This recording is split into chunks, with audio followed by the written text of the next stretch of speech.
Welcome back to my channel. ఈరోజు నేను ఈ వీడియోలో హై ప్రోటీన్ రిచ్ పల్లి పొడి ఎలా చేసుకోవాలో చూపిస్తున్నాను. ముందు స్టవ్ ఆన్ చేసి పెనం పెట్టి పెనం కొంచెం హీట్ అయిన తర్వాత అందులోకి నేను 1/2 kg పైన పల్లీలు తీసుకొని వేయించుకుంటున్నాను. మంట మీడియం ఫ్లేమ్లో పెట్టి వేయించుకోవాలి. పల్లీల కలర్ చేంజ్ అయిన తర్వాత పైన పొట్టు చేయితో ఇలా అంటే ఊడితే పల్లీలు కరెక్ట్గా వేగినట్టు. వేగిన పల్లీలని సపరేట్ ప్లేట్లోకి తీసుకొని పక్కన పెట్టుకోవాలి.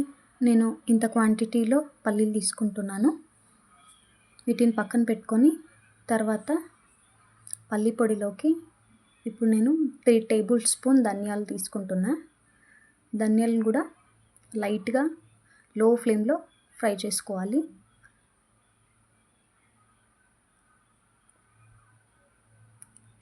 లైట్ కలర్ చేంజ్ అయిన తర్వాత వీటిని కూడా తీసుకొని పక్కన పెట్టుకోవాలి.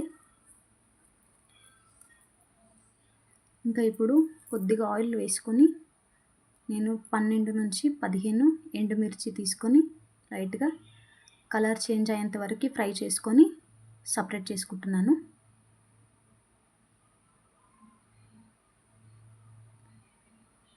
ఇక్కడ పల్లి పొడిలోకి మెయిన్ ఇంగ్రీడియంట్స్ వెల్లుల్లి, కరివేపాకు. పచ్చి వెల్లుల్లి హార్ట్ హెల్త్కి చాలా మంచిది. రా కరివేపాకు కూడా ఇట్లా డైరెక్ట్గా తీసుకుంటే హెయిర్కి, స్కిన్కి చాలా మంచిది. అందుకే వాటిని వేయించకుండా నేను డైరెక్ట్గా పచ్చివే తీసుకుంటున్నాను. ఇక్కడ ధనియాలు, జీలకర్ర నేను పౌడర్లా చేసుకున్నా.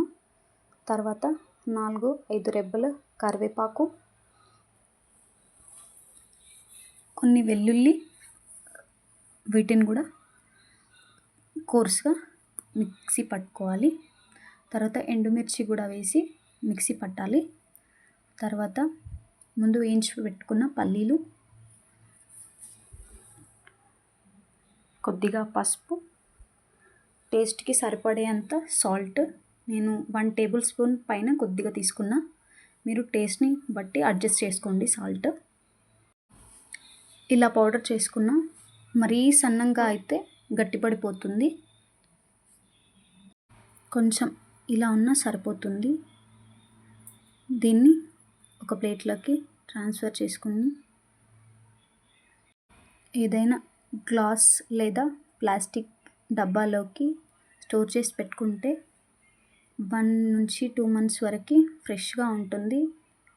డ్రై ఫ్రూట్స్, నట్స్లో కన్నా హై ప్రోటీన్ ఉండేది పల్లీలో మాత్రమే. కాబట్టి దీన్ని ఇట్లా హెల్దీ వేలో చేసుకొని తింటే చాలా మంచిది. Thanks for watching.